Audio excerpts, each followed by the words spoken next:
Hey, this is Nerdy Texan Accountant, and I'm doing my review on Phoenix Resurrection Part 1. First thing I want to say is the cover.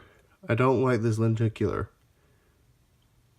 Well, the cover is okay-ish, but the main problem I have with it is that in this style, it's a lot easier to see in the back. I don't know if you can see it very well, but when looking at the one with the Human Torch, it looks like their heads are floating in front of their body and detached. Same with their hands. These hands. It just looks like that they are just there. They're not connected to the body very well, or they're just floating right in front. That was the problem with this. And the vertical lenticular covers are usually there to create a 3D image, give it depth perception, so you can see it, but you can turn the page. The non-lenticular, I like this one better. We start off with kids finding a dead body of a girl.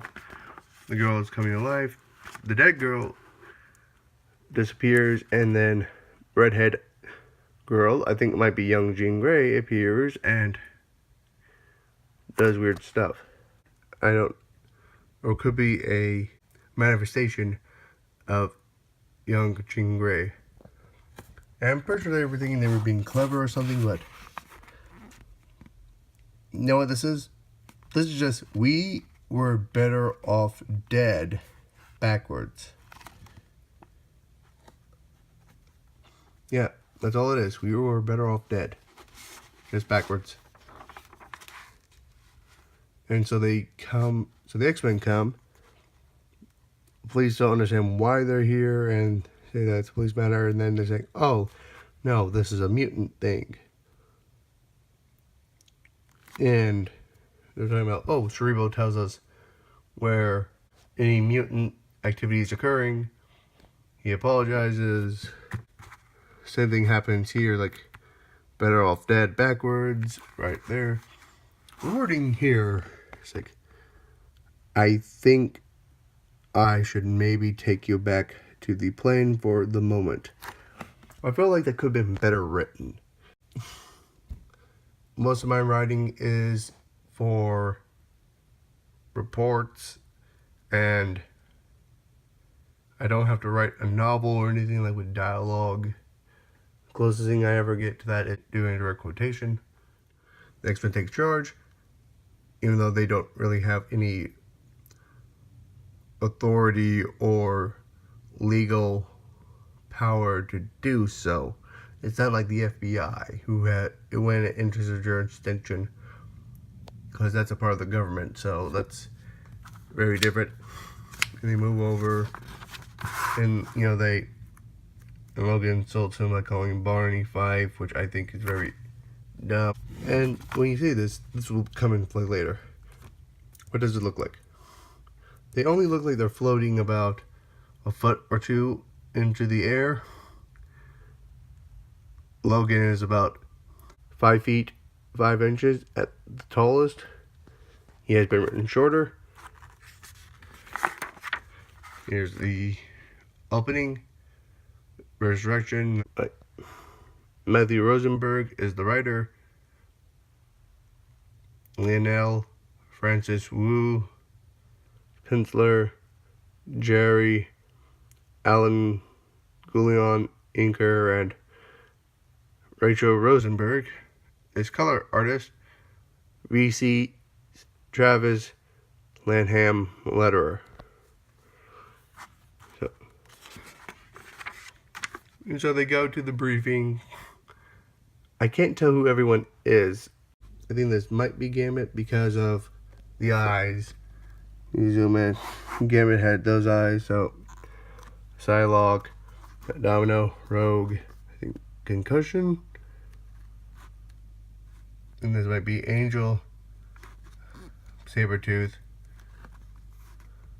yeah, Omen Logan, Jubilee, Storm, Colossus, Cyclops. There's Kitty Pryde, and Beast. I have no idea who this person is, and does he only have one horn? If he doesn't have a horn, then I think this was bad designed. Well, there's so many X-Men that's hard to tell. And so they're going through the briefing. Beast takes over, talks a whole bunch of technical stuff. And, oh, here we go. This is where it plays important. It says that the children were floating approximately 1.6 meters above the ground. That is 5 feet 3 inches. So, how can a man kneeling over, how can a 5 foot 5 inch man at tallest bending over still have his head above children who are floating 5 feet 3 inches off the ground? I don't think that's possible. His head should be below their bodies then, which they weren't. So, in the cut to the chase, they don't know what's happening, and so they each send a party to the different areas. Something doesn't feel right, and so they light the room, and there is then how they're surrounded. Best dialogue so far. Shut up, Bobby. And also, actually, Bobby, we're superheroes. We train for stuff like this. Now, that's also going to come into play later as well. So, attacked by Lizardman, and then the Wolverine group gets attacked by Young Wolverine. They, of course, were being attacked by Hellfire Guard. Don't know what that is. But here's the thing. Here's the problem I have. If they were trained and they're all mutants, don't you think that they could use their powers in a non-lethal way? Why does Jubilee, whose power is, I know, an energy power that looks like sparklers, why does she bite one in the neck when she could just use her powers to push them away? Or do hand-to-hand combat? Again, if they are trained, biting should not be the first move I see someone doing. And I know some people are going to say, oh, maybe it's implied that they were doing it before. Then why would they yell, good enough for me, X-Men attack? Like, that seems to imply that they weren't fighting before, like using their powers or anything. Again, Jubilee is still using, hand instead of using her sparklers. Magic has a sword that I think its size keeps changing. It's somewhat inconsistent to me. I could be wrong, but and so they're going on. Rogue says, don't fight the Lizardman because he'll drain your life force. Domino shoots Young Wolverine in the head, and Logan. And so, and then each of the enemies disappear. I think the best fighting scene is with the younger Wolverine, who is actually winning. That is the best scene.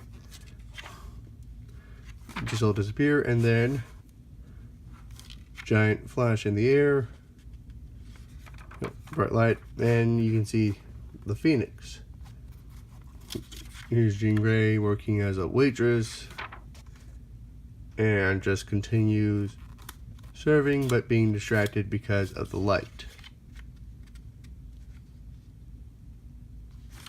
from what she's seen earlier, it didn't feel well. And that face is not one I want to see smiling at me. And the bird, symbolism. Yes, we get it, symbolism.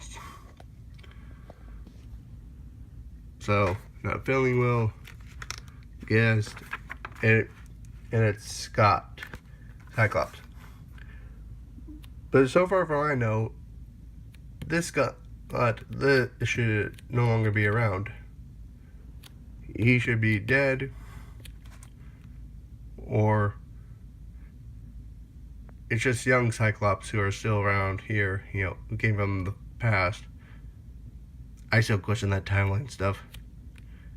But I know Yellow Flash guy thought it was manifestation of her own mind, her own psychic abilities, creating a warped reality around her, or like a psychic bubble and stuff. And well, that's where it ends. Oh yes, I also forgot to mention about the art. The art is okay in some places, and in others. Here we go. Just gotta get. You can't even see Kirk's face. And look, Storm's face looks exactly like one of the masks. Similar in design. I want more detail. No mouth on Kitty. You can't see a face at all. All you can see in most is hair and a forehead on Nightcrawler, Kirk. Overall, this comic, I feel like it could have been okay, a good comic. But the mid to minor detail, like the artwork doesn't match the dialogue being said. The artwork not looking good at distance shots. The dialogue is not that great. The cover could have been better. And a lot of it felt unnecessary. That was another big problem. I liked the fight scene with the young Wolverine, young Logan, but